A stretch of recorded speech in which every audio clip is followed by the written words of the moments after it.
Opa, aqui é Edilson Alves. Você está tendo problema para fazer o seu projeto de TCC? Não sabe por onde começar, se confunde com as coisas? Então esse é o vídeo certo para você. Na verdade, são 3 vídeos curtos que eu preparei, onde eu apresento as principais questões que apareceram ao longo da minha experiência como professor e como orientador de projetos de pesquisa.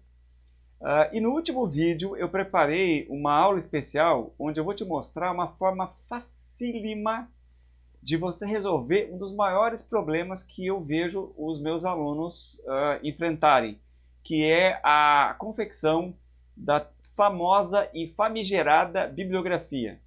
Bora lá então? Vamos aprender a fazer esse projeto e resolver esse problema de uma vez? Bom, gente, tudo bem? Tranquilos? Vamos lá, eu preparei esse curso que eu denominei de principais elementos para a elaboração de projetos de pesquisa. Serve para tudo, serve para mestrado, serve para doutorado, serve para TCC, para monografia, para qualquer tipo de projeto, porque a estrutura não muda muito. Tá?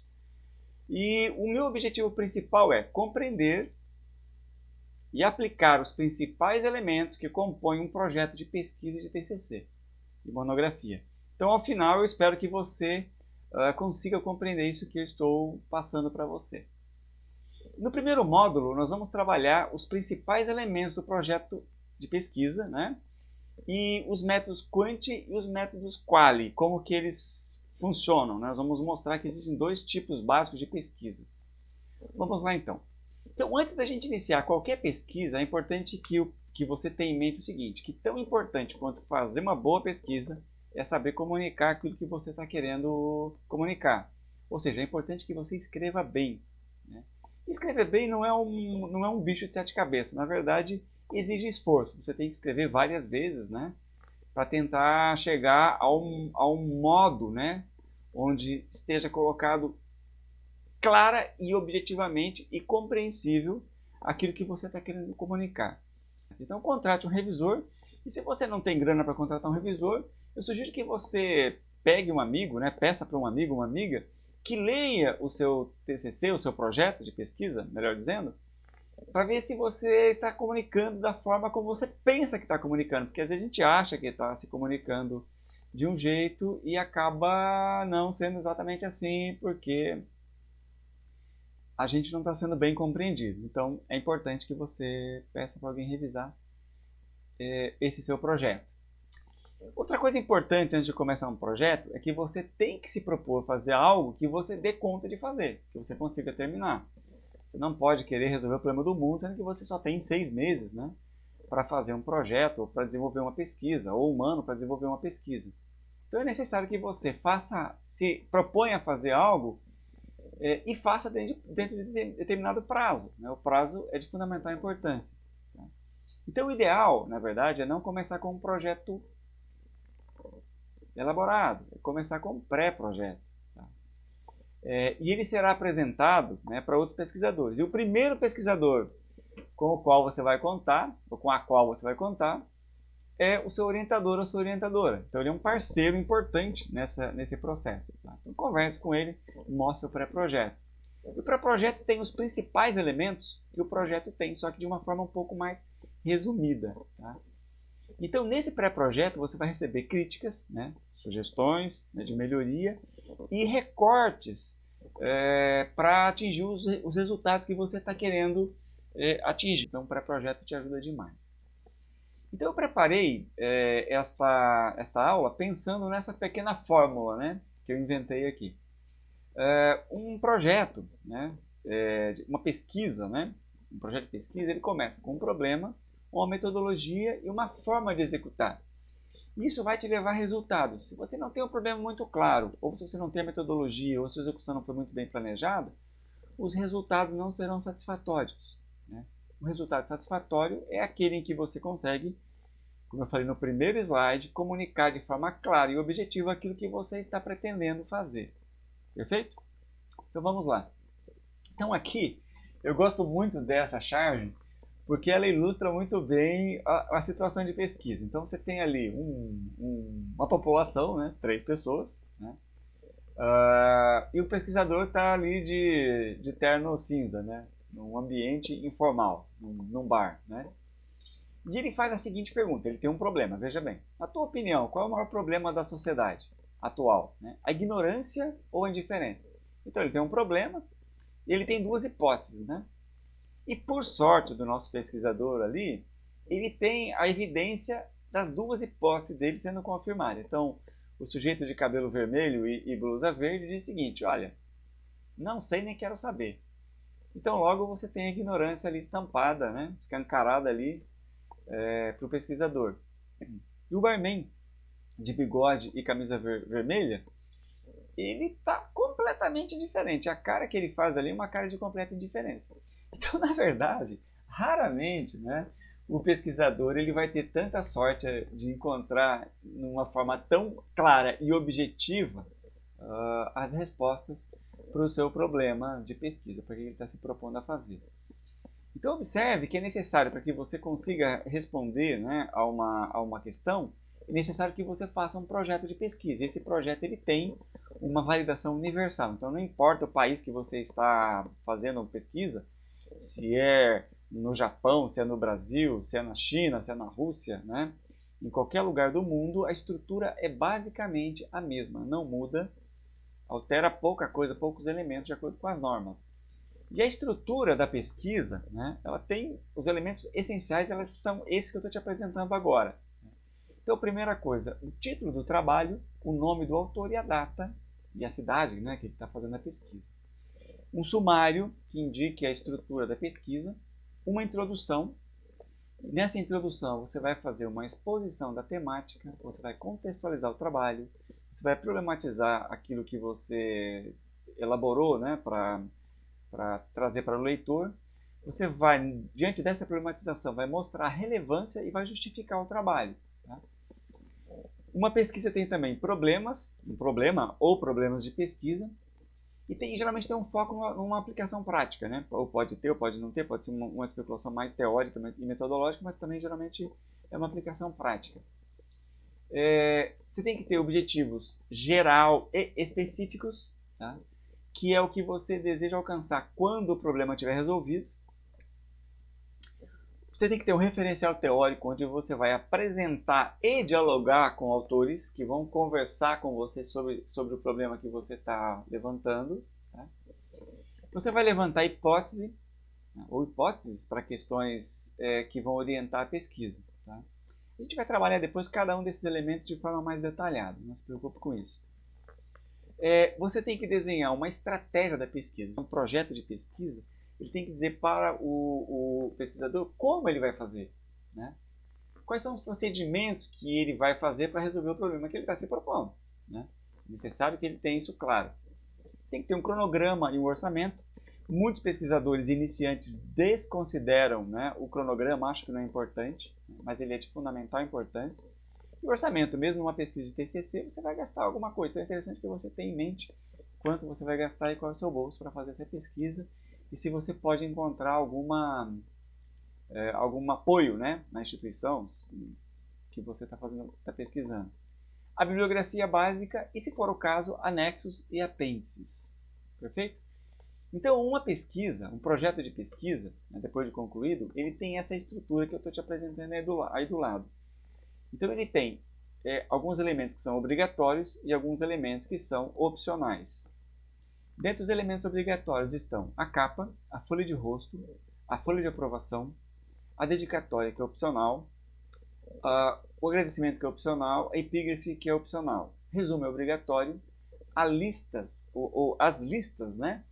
Melhor dizendo, de ilustrações, abreviaturas, símbolos, gráficos, imagens, tabelas, enfim, que você colocar, importantíssimo e é fundamental, é obrigatório. O sumário, que você pode usar, eu recomendo que você utilize a ferramenta automática do Word. A introdução e os capítulos, onde você vai desenvolver aquilo que você planejou no projeto.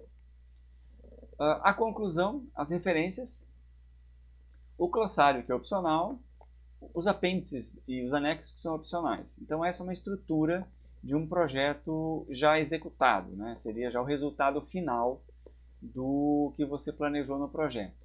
Em relação aos tipos de pesquisa, existem basicamente dois grandes grupos, né, de pesquisa. Pesquisas do tipo quant e do tipo quali, né? Os do tipo quali, você vai trabalhar com dados de natureza mais interpretativa, tá? Que vai te permitir compreender em detalhe a complexidade de alguns elementos que você levantou, né, no problema de pesquisa. Tá? E as pesquisas de tipo quali, elas utilizam, assim como as quant, um amplo rol de ferramentas que eu não vou trabalhar com eles individualmente, né, de teorias, de processos, que procuram identificar e compreender fenômenos sociais em profundidade. Tá? Então eles não visam apenas medir, mas compreender as raízes do problema. Então é importante que você tenha em mente, ao desenhar a pesquisa, lembra que eu falei do planejamento, da estratégia, que você tenha em mente quais são as ferramentas que você vai utilizar caso venha a optar pelo quant, né? Perdão, pelo quali. As pesquisas de tipo quant são representadas por métricas numéricas. Geralmente ela é ancorada em estatística, você usa uma base estatística, uma tabela. Não se preocupe, eu vou te mostrar ali depois, né, na sequência, um questionário e vou te mostrar também um software. Tá? Então, qual que é o objetivo? Você vai medir e vai expor e comparar fenômenos sociais, econômicos, comportamentos também é possível e opiniões de determinado tipo de população. Tá? Os dados, como eu falei, são apresentados de forma numérica, que vão comprovar os objetivos gerais ou não da pesquisa que você está desenvolvendo ali. E ele pode, então, te ajudar a enxergar o panorama geral de determinado fenômeno. Então, ele é muito utilizado em censos, em pesquisas onde você vai tentar obter a opinião de um grande número de pessoas, mas também pode ser aplicado para um pequeno número, mas geralmente é utilizado em grandes quantidades de dados. Em termos de métodos na ênfase qualitativa, você tem pesquisas etnográficas, você tem estudos de caso, você tem observação participante, etnometodologia, estudo documental, teoria fundamentada, descrição de aplicação, pesquisação, grupo focal e entrevistas em profundidade. Cada uma dessas possibilidades, existem um rol de ferramentas que você tem que, como pesquisador, dominar para poder aplicar da forma adequada. Em relação aos métodos com ênfase quantitativa, né, nós temos o famoso SURVEY, como eu falei anteriormente, eu vou te mostrar um modelo. Você vai utilizar com questionários, né, numerados, e você vai utilizar em entrevistas. Aí a metodologia da entrevista ela pode ser das mais variadas, ela pode ser feita por telefone, o próprio Google formulário tem um formulário, né, que você pode criar, são formulários que você pode criar e mandar por e-mails e por WhatsApp e por outras formas, né, e esse banco de dados é alimentado automaticamente, é bem útil. Então você pode utilizar o Survey de várias formas, né. Existem outras plataformas também que oferecem Survey, outras plataformas pagas, né, que oferecem surveys de uma forma bastante prática, você monta tudo rapidamente. Tá? E você pode também imprimir um formulário e aplicar isso com o público na rua. Né? E aí não vou entrar em detalhes, mas existem metodologias para isso. Então é necessário que você se ampare, né, numa fórmula estatística para saber da população quanto que você quer obter, ou seja, de confiabilidade e qual que é o número, né, de pesquisas necessárias. Tá? Então você pode utilizar em grandes quantidades de informação para lidar com grandes quantidades de informação. Eu digo grandes mesmo, com 1.000, 2.000 entrevistas, com dezenas, centenas de variáveis, você pode usar de uma forma muito prática. Mas você também pode fazer em pequena escala, você pode utilizar isso em pequena escala, usando, por exemplo, softwares gratuitos como o R, ou mesmo não gratuitos, mas que são disponíveis facilmente nas universidades, como o Excel. Tá? É possível você fazer isso. Perfeito? Tá? Então, para você ter um sucesso, né, nas pesquisas quantitativas, é necessário que você domine a técnica do que é população e do que é amostra e como você define a população. Então, existem formas, como eu falei anteriormente, formas estatísticas. Eu posso colocar embaixo, né, se você achar interessante, né, que eu coloco, comente aí embaixo, e eu coloco uma tabelinha, né, do Excel que calcula isso para você de forma bem prática. Tá? E antes de você fazer o questionário, sair loucamente fazendo o questionário, é importante que você saiba qual é o software que você vai utilizar, porque cada software tem especificidades, né? Bastante características que você tem que obedecer quando vai fazer essa pesquisa. Então, antes de pensar na pesquisa em si, pense em qual software você vai utilizar, né? Se você vai utilizar, por exemplo, um SPSS, a sua universidade possui um SPSS, que é pago e não é barato, se você vai usar o R ou o Excel, ou se você vai utilizar o formulário do Google, então é importante que você pense o questionário antes. É muito complicado você adaptar aquilo que você já pesquisou num software que você não pensou para aquilo. Então é importante que tenha isso claro, né?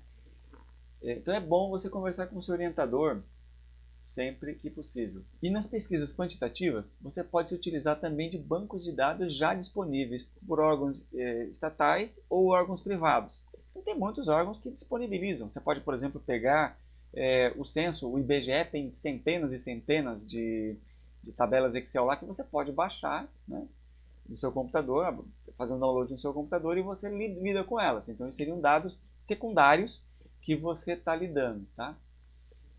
Quando você já tem um banco de dados, quando você tem, no caso, um banco de dados primário, ou seja, que você levantou, você pode fazer uma série de cruzamentos estatísticos, né? Você pode usar uma série de algoritmos. E também é possível você criar algoritmos para trabalhar com banco de dados já disponíveis em órgãos estatais. Por exemplo, o DataSUS tem um banco de dados fantástico disponível, muitas vezes. A RAIS também é outro banco de dados importante para ver desemprego ou ocupação, uma série de coisas que você pode utilizar e você trabalha com algoritmos para extrair aquilo que você quer extrair da sua pesquisa.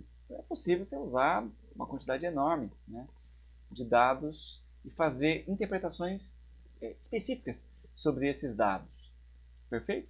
Não vamos entrar em detalhes aqui porque é uma quantidade enorme, né? Se você achar que é necessário, eu posso fazer um vídeo especificamente sobre isso. Então comente aí. E antes de comentar, né, compartilhe dê um joinha, né, no vídeo, ajuda demais eu saber se você está gostando ou não. E também estimula a gente, né, a continuar o trabalho. E também se inscreva no canal e indique esse vídeo para algum amigo que está passando por essa dificuldade que você está passando agora. Perfeito? Vamos lá. Então, como eu havia prometido, este é um formulário de uma pesquisa. Tem um exemplo de um questionário pensado para o SPSS. Então você percebe que eu destaquei ali 3 blocos, né? O primeiro bloco é um bloco que o pesquisador vai preencher. A entrevista, quem preenche no caso sou eu e não o entrevistador, porque tem alguns alunos que participam, né, dessa pesquisa. Então eu numero cada um dos questionários depois. Quando eu transfiro para o SPSS, eles são numerados individualmente, certo? Por que eles são numerados individualmente? Porque caso tenha alguma inconsistência no questionário, eu consigo chegar exatamente no questionário que deu problema, que é alguma inconsistência, eu consigo dirimir as minhas dúvidas ali, né? Se eu tenho mais de um entrevistador, é importante que você diga quem é o entrevistador e você coloque um código, né, para esse entrevistador, porque caso o questionário dê problema, você pode chegar até a pessoa e falar: fulano, esse questionário deu essa inconsistência, o que aconteceu aqui, né?